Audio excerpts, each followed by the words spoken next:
अभ्यास 94। श्रीमान उपसभापति महोदय, इस रेलवे विधेयक पर चर्चा करते हुए मैं कहना चाहता हूं कि इस विधेयक में रेलवे की क्षमता बढ़ाने के लिए, अधिक डिब्बे बनाने के लिए, अधिक इंजन बनाने के लिए कोई प्रावधान नहीं किया गया है, जो दुर्भाग्यपूर्ण है। जहां तक रेलवे कर्मचारियों का सवाल है, रेल के पुर्जों की गड़बड़ी या रेल कर्मचारियों की अक्षमता के चलते दुर्घटनाएं होती हैं, लेकिन इस दुर्घटना का मुआवजा आम जनता के माथे पर डाला जाए और आम लोगों से टैक्स लिया जाए। यह कोई युक्तिसंगत तर्क मालूम नहीं पड़ता। यह तो अन्यायपूर्ण है। जहां तक दुर्घटनाओं में मुआवजा देने का सवाल है, इसमें दो राय नहीं है। मुआवजा जरूर उनको मिलना चाहिए, लेकिन आम लोगों पर टैक्स नहीं लगाया जाना चाहिए, क्योंकि यह नीति संगत बात नहीं है। यह सरकार अपने आप को समाजवादी सरकार कहती है।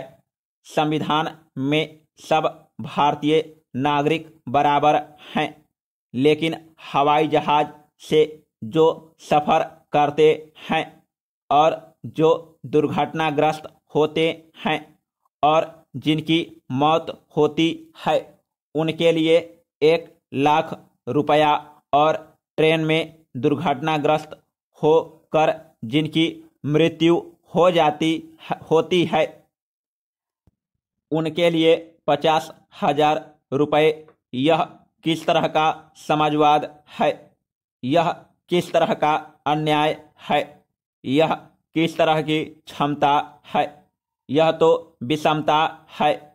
यह तो पूंजीवादी मनोवृत्ति का घोतक है। कोई भी समाजवादी सरकार इस तरह का भेदभाव नहीं कर सकती है।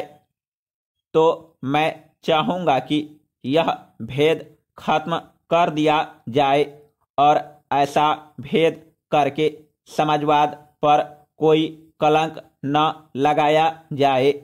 जहां तक रेलवे के गड़बड़ घोटाले का सवाल है, मैं सदन का ध्यान खींचना चाहूँगा कि प्रत्येक वर्ष रेलवे के अंदर चोरी होती है, जो भ्रष्टाचार फैला हुआ है, जिसकी जानकारी मंत्री जी को है और उनकी जानकारी में और उनकी हिस्सेदारी में जो गड़बड़ होती है, जो चोरी होती है, अगर उसको बंद कर दिया जाए और सुचारू रूप से रेलवे की व्यवस्था की जाए, तो मेरे ख्याल से कोई नया टैक्स लगाने की जरूरत नहीं पड़ेगी।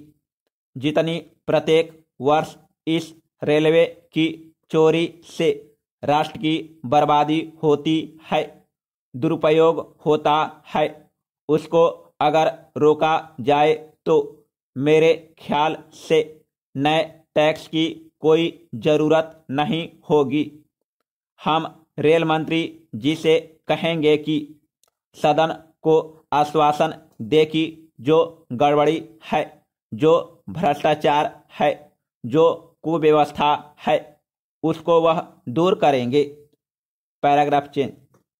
श्रीमान, जहां तक दुर्घटनाओं का सवाल है, उसका एक कारण यह है कि रेलवे के अंदर सिफारिश और पैरवी के बल पर बहुत से अक्षम लोगों को नौकरी मिल जाती है और मक्कार लोग वहां पहुंच जाते हैं, जो अपने कर्तव्य का पालन सही रूप से नहीं कर पाते।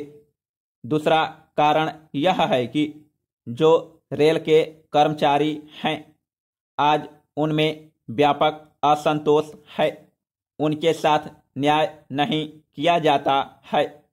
जब तक उनका असंतोष दूर नहीं किया जाएगा, तब तक रेलवे के अंदर जो गड़बड़ी है वह दूर नहीं होगी और रेलवे की क्षमता भी नहीं बढ़ेगी।